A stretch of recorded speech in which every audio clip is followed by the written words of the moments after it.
Welcome back. Well, as promised, let's get straight to our top 10 segment. The entire research team is standing by within all the list of stocks. Ruby, you go first. Tell us about Infosys and that tax notice that's come in. Oh, it's a big one. Actually, it's two notices, Nigel, so very quickly. And the company has acknowledged this in an exchange filing. Now, there's a Karnataka State GST Authority which has issued a pre-show cause notice. The value is 32,403 crores. Then there is also a pre-show cause notice from the Director General of GST Intelligence, which is a center level authority.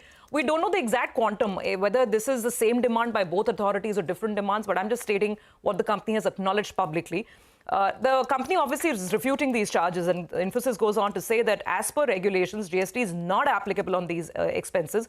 It's also saying that in addition, there are other circulars from the GST Council which clarify that services provided by overseas branches. This is all about GST demands being made on Infosys' overseas branches. But Infosys says that these services are not subject to GST as per prevailing regulation. And also GST payments are eligible for credit or refund under the export of IT services. So Infosys says it's already in total compliance and it has paid all GST dues. Now, this is a big matter. Let's see how this rests. The ADR was down about 2%, so it is a bit of an overhang. Let's see if the rest of the IT sector can sort of put this aside and let this just rest at a tax demand level. But we need to watch for this. Okay, all right. We'll keep an eye out on Infosys. Then I'm keeping an eye out on Tata Steel. Actually, the numbers were better than what we were working with. The absolute number, the EBITDA as well as the margins, they came a little bit better than our poll. Why was that? Because the India business, that showed some kind of improvement in comparison to what we were working with. And if you have to say at around 13,700 rupees, well, it's more or less in line with what we were working with. So that's about the India business. Europe, well, that was a pleasant surprise because the losses in Europe actually were less than what we were working with. Netherlands has turned around. It was giving losses for the last few quarters. That turned around, and that was the key reason why, in fact, Europe on the whole did do well, though UK business continues to struggle. So that's about the positive news. The net debt has moved up marginally because they have incurred a capex of roughly around 3,800 crores. Or in working capital as well could have got stretched out there. At around 82,000 crores, it's mounting over them. But the problem, I think, is going to be there's a Supreme Court final judgment that's awaited. And, that's post the Supreme Court verdict last week that states can go ahead and, put some taxes on some of these mining companies. And they put out a contingent liability of around 17,000 crores on a retrospective basis. So if this is applicable, then that's a big hit to the stock. For the time being, it'll be a bit of an overhang. And in the next 10 days odd, we'll get the official verdict coming from Supreme Court.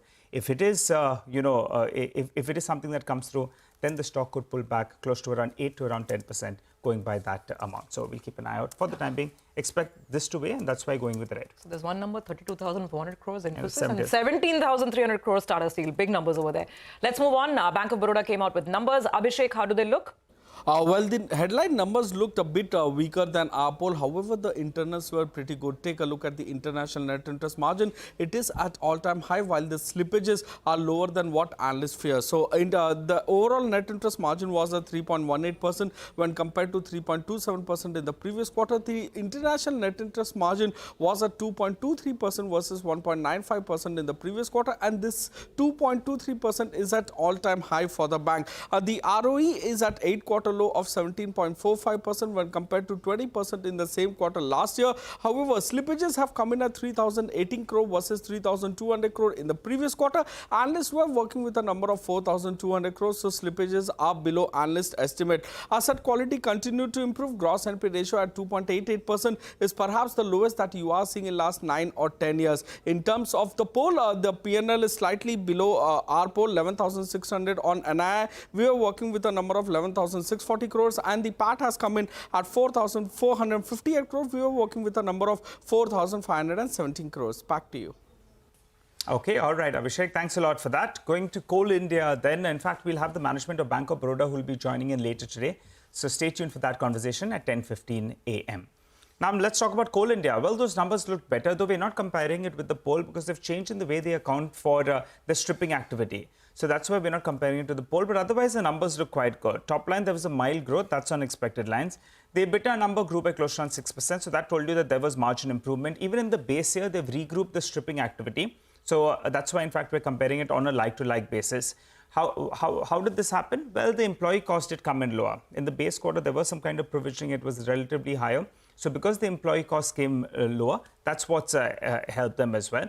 And also the stripping activity, well, that's a credit out there of around 2,400 crores that compares, 2,800 crores that compares with 2,400 crores odd. The profit after tax, more or less in line with what the street was working with. They have not given the breakup between e-auction as well as the FSA sales, but the blended realizations was in line at around 1,670. Given the kind of power demand as well as the coal demand that we have, going with green because these numbers are more or less in line or a little better than what the street was working with. All right, thanks very much for that. Let's move on to Phoenix Mills now. Sonal is here with details on this one. Sonal, morning. Good morning, Prashant. Well, for Q1 Phoenix Mills, a lot of new malls also got operationalized, and that's why that is something that contributed to consumption numbers this time around. Revenues were up 12% on a YY basis. EBITDA was up 8%. Margins came down 200 basis points on a YY basis, but profits were up 7% as well. So it's a single-digit growth that we have seen on the profits, but the mall business did well, while the hospitality business did see some decline. Consumption was up 25%. Retail rental income was up 31%. EBITDA was up 31% as well, aided by new malls. However, in the hospitality business, for revenue, St. Regis saw a decline of 2%. Courtyard by Marriott saw a decline of 19%. But going forward, because of all the festive season, they expect strong growth coming forward. Okay, Sonal, thanks for that. Well, I'm looking at two cement companies then from the mid-sized cement names. First up is Nuvoco. Out there, the numbers were weak, but I think they had indicated that the first half of the year will be weakish. That's why the street was prepared for that. On the top line, the degrowth of 6%, sales volumes as well down by close to around 4%. That's indicating they're losing market share, right? Because the industry is growing on the whole, so that's a little bit disappointing. The EBITDA number as well did come in lower by close to around 12%, which meant margins are now down to around 13%. They're gaining though on the power and fuel costs because they've been focusing out there on reducing the cost aspect, and they're saying going ahead as well, they'll continue focusing out there. And that's why, we did see that the power and fuel costs came down by close to around 17%. The debt in their books though is high, which is denting the profitability. But going with green out here, because the numbers are absolutely in line with what the street was working with, it has valuation support. We're talking about 25 million tons at around $80 per ton. So that's the reason why some kind of support, even if it opens up in the red, you expect some kind of buying. Well, on JK Lakshmi Cement, the numbers were disappointing actually, and they missed street estimates by quite a margin. 8% degrowth on the sales volumes front, and revenues down by close to 11%. So telling you that realizations as well took a hit of close to around 3%. EBITDA number, well, that came a little bit higher, but it's coming on a low base. On a sequential basis, the margins have contracted by more than 350 basis points. How did they gain? Well, the power and fuel cost as well was lower, and the employee cost was low as well. But these numbers go down as a miss. However, what could support them is they've been, they have 75% stake in Udaipur Cement, and now they're talking about a merger between the two. So as is, it was under one company, but now merging it, there'll be some synergy benefits, though they've not quantified that. The ratio is in favor of JK Lakshmi Cement in comparison to Udaipur Cement. Going with red because these numbers were rather disappointing. Okay, got that. More numbers. Vamakshi is joining in. Bunch of more mid-caps. So Vamakshi, let's start with the good. GE T&D, right? Well, absolutely a good set of numbers coming in from GE T&D. It's a beat as far as some limited analyst expectations are concerned. Revenue came in at 958 crores. This is an uptick of almost 34%, but it has come in nearly 8% higher than what the street was expecting.